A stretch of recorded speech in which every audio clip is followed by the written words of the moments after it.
All eyes are back on Republican Congresswoman Marjorie Taylor Greene after the Trump loyalist turned critic spoke out in her first sit-down interview since announcing her resignation from Congress. Here's what she said about her colleagues in the GOP and President Trump.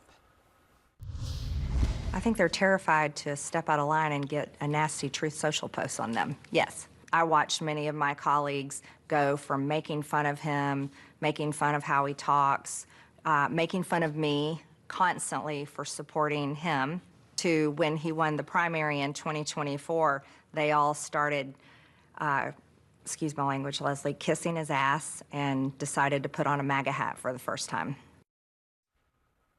Well, President Trump on Truth Social this morning said the Congresswoman is, quote, not America first or MAGA, and, quote, her new views are those of a very dumb person. So let's go live now to CNN's Arlette Saenz on Capitol Hill. Arlette, what else did the Congresswoman say? Well, Pamela, Congresswoman Marjorie Taylor Greene is not holding back in talking about criticism of President Donald Trump and her fractured relationship. It really is a remarkable turn of events when you think about how Taylor Greene was one of the president's most ardent supporters up here on Capitol Hill. But slowly there has been a dissolving and fractured relationship between the president and the Georgia Congresswoman. One thing she also spoke about in this interview on 60 Minutes was the president's frustration with her for being one of 4 Republicans to sign on to a discharge petition, which forced a vote on the House floor to release the Jeffrey Epstein files in full. And she talked about in this interview her conversation with President Donald Trump on that issue. Take a listen.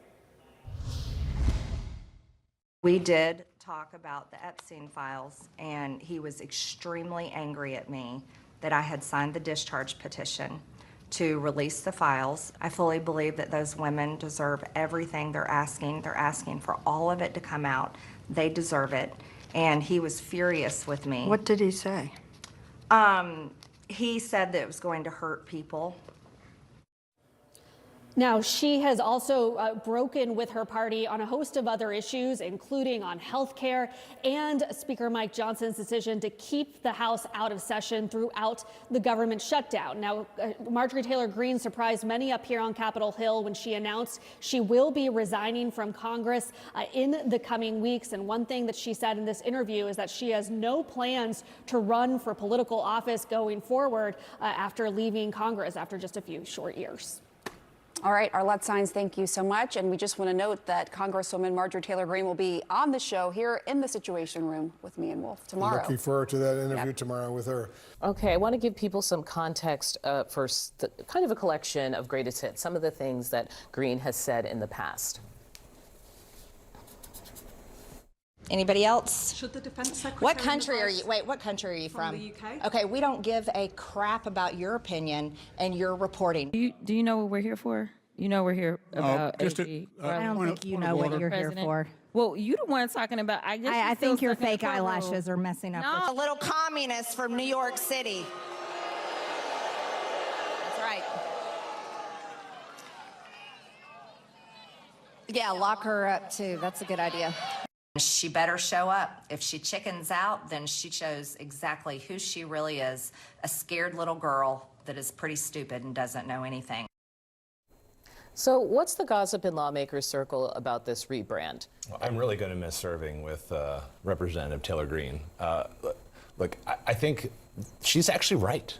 Our politics are toxic here in D.C., and I think that we have to do something about acknowledging that it is what it is, that we're the ones that created it, and that we're the only ones who can change it. So I actually think that we have a responsibility, and I think in the minority of the conversation on the Hill with my colleagues on this. I think we have to accept Marjorie at her word and say, I hope that you've come to this place where you think that you've contributed and you think it's wrong. But I also believe like your actions have to follow your words now. Don't just say it and then be confrontational in an interview about it. Show me with your actions, both the rest of your time in Congress and then outside of Congress. I was struck by she was pushing back a little bit on the rebrand there. I mean, trying to deflect with Leslie Stahl. The reality is, I was in her district a couple weeks ago talking to people. She's still figuring it out. So I think this whole idea of a rebrand, I think we're probably just going to have to wait and see what's next. She definitely wants to be part of the the, pretty small, she said she's not MAGA, she's America First. I thought that was also interesting at the very end of that. But look, I mean, we could fill the whole hour with things that she has said in her very brief time in Congress. I'm not going to do that, just so you know. I will not do that. It's Monday. The reality is, I think her rebrand is still kind of a work in progress. Yeah, and also we may be making it into some sort of 4D media chess when really maybe she just got exhausted, got scared from the attack from the president. It could be a number of things. Yeah, I think she just wants to, she claims that she wants to bring more decorum to this office, be less partisan, be less critical. But then when you see, to your point, an interview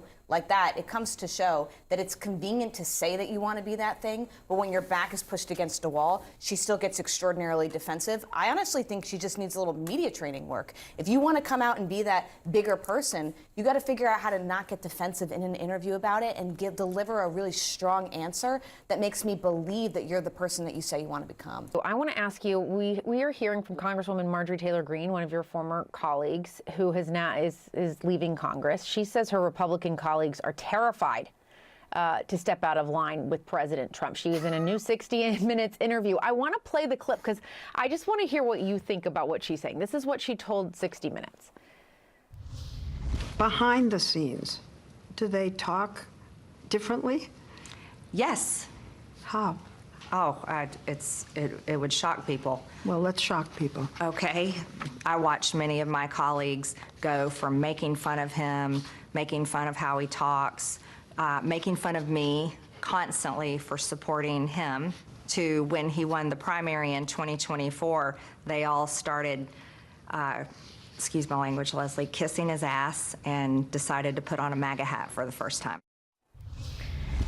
So, look, you have been a Republican in Congress. Was this your experience as well, the idea of what's happening behind the scenes and what's happening in front of the cameras and what Republicans have to balance between coming out against President Trump but also knowing that maybe they don't agree with him or that it's not good for their district?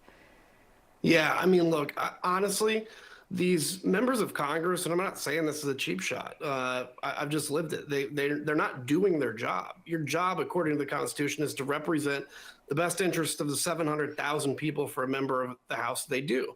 But there was a congressman in the south part of Houston. He just announced he wasn't running again. His name slips my mind. But he, at one point at the beginning of this term, said, "My job is to do exactly what Donald Trump tells us. If he says jump, we say how high." That's the mentality. So Congress is basically, look, the Constitution, the founders of this country knew that a guy like Donald Trump would come along. They knew it. What they never expected was a Congress that would willingly give up its power like it has. So what Marjorie Taylor Greene's saying is right. Behind the scenes, they're scared to death. If they trust you, they'll tell you, like, this is awful, but they absolutely will not come out against him. Even when they're not running again, Jessica, they don't come out against him because they don't want to hurt their ability to make money with the contacts they have after their time in Congress. That's why people that aren't running again stay quiet as well.